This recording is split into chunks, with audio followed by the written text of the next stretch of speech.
A dealership told Derek he was getting the car at cost, $50 above invoice. The salesman even said they were losing money on the deal. Derek drove home in a brand new car, thinking he'd won. He didn't. The dealership made over $3,000 on him, and he never saw a single dollar of it. Now his neighbor Travis saw the car in his driveway and loved it. The next weekend, he went to the exact same dealership for the exact same model. Travis paid $2,400 more. Same car, same dealership, same month. The difference wasn't the car, it was what they said when they walked in. There are 14 hidden profit layers built into every car sale. Most buyers don't know about any of them, but the one that costs you the most money, it's not on the sales floor. It's in a room you walk into after you think the negotiation is already over. Professor Wealth ran the numbers on all 14. Here's what he found.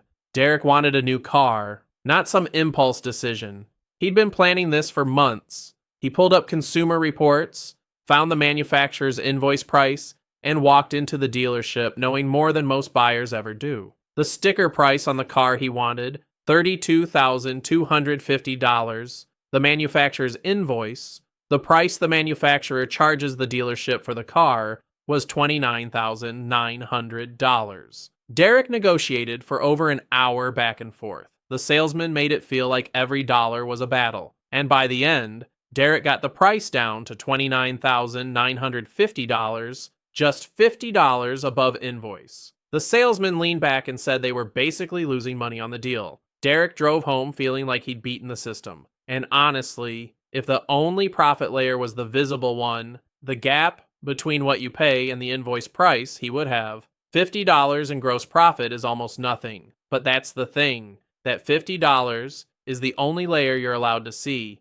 It's the number on the surface. Underneath it, there are 13 more layers of profit, all invisible to you, all built into the structure of every single car sale. Now, a week later, Derek's neighbor Travis pulls into the driveway after work. He sees the new car, walks over. What is that? A Camry? Loves it? Asks where Derek got it. That same weekend, Travis heads to the exact same dealership and asks for the exact same model. He walks out paying $2,400 more than Derek, and he thought he got a fair deal too. We'll come back to Travis, but first you need to understand what Derek didn't see because the same invisible machine ran on both of them. Let's start with Derek's consumer reports data. It showed him the manufacturer's invoice, and that's useful. At least he knew the baseline.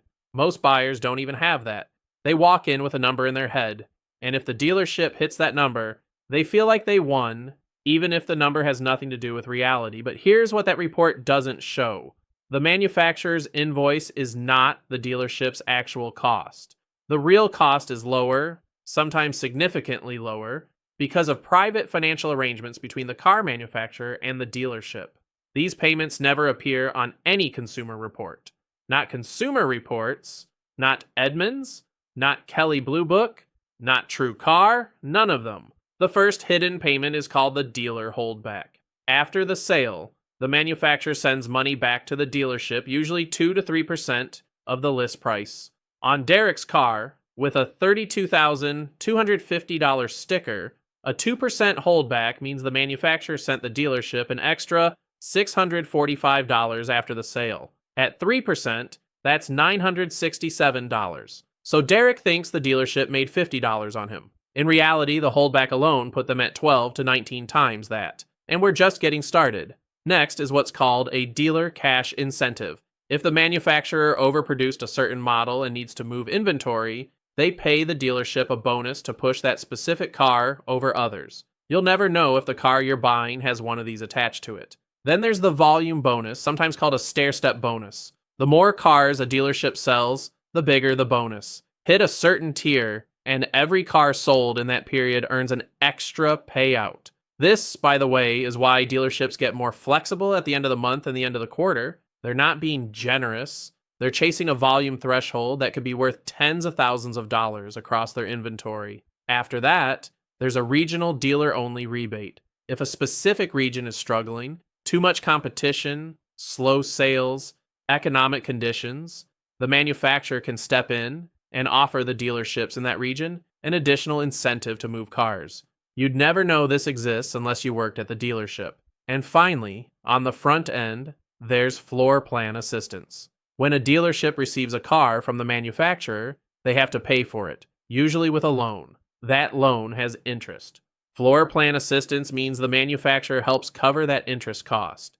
It's another hidden subsidy that reduces the dealership's true cost below the invoice price. There's one more category: back-end incentive programs.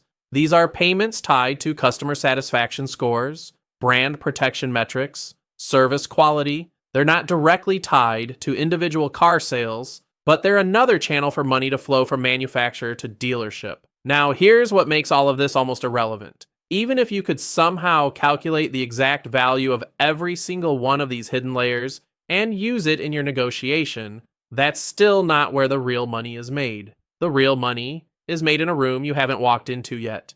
Before we walk into that room, let's ground this in real data, not estimates, not guesses. Real financial statements that anyone can access. Some car dealerships aren't small family operations. They're publicly traded corporations with hundreds of locations.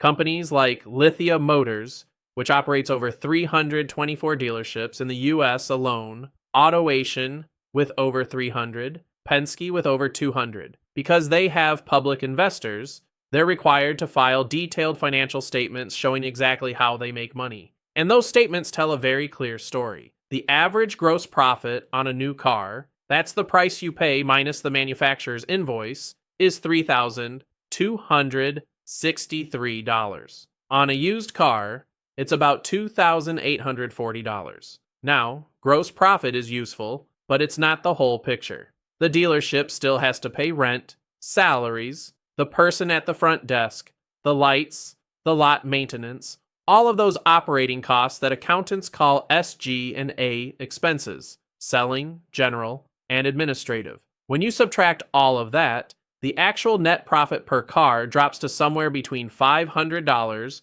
and $1,200, depending on which financial statements you look at. That's the number that makes Derek feel like a genius. He negotiated to $50 above invoice. The average buyer is paying $3,263 above invoice. Derek is thousands ahead of the average, and he is on the sales floor, but the sales floor is not where the big money is made. The dealership isn't done with Derek yet. Not even close. Derek thinks the negotiation is over. The price is locked. He shook hands. He's led down a hallway into a smaller office to just handle the paperwork. This is the most profitable room in the entire dealership.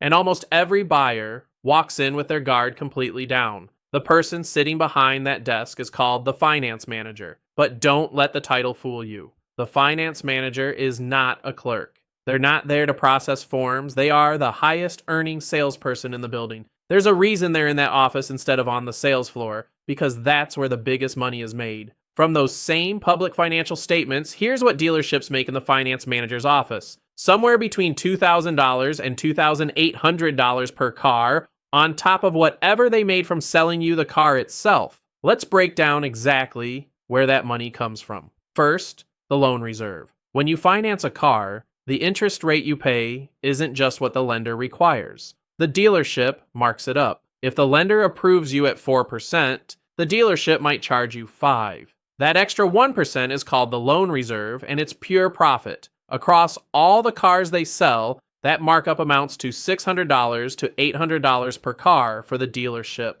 Next, the extended warranty. This is the one where they hand you a brochure with a long list of everything that's covered. It sounds comprehensive. What they don't highlight is what's not covered. The profit margin on an extended warranty is between $700 and $1,000. Then there's gap insurance. This one is actually worth understanding.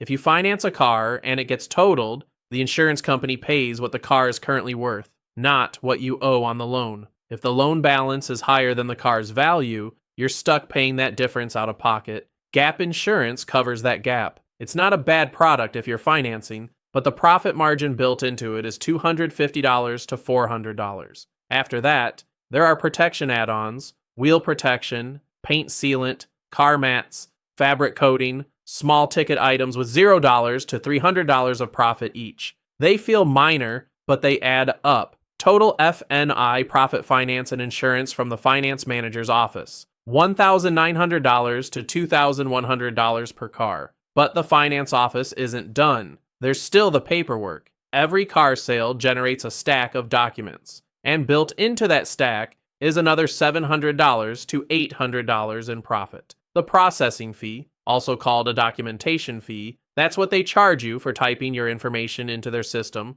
printing it out, and handing it to you to sign. Profit on that, $400 to $650. Electronic filing and registration markup. Applying for your first vehicle registration,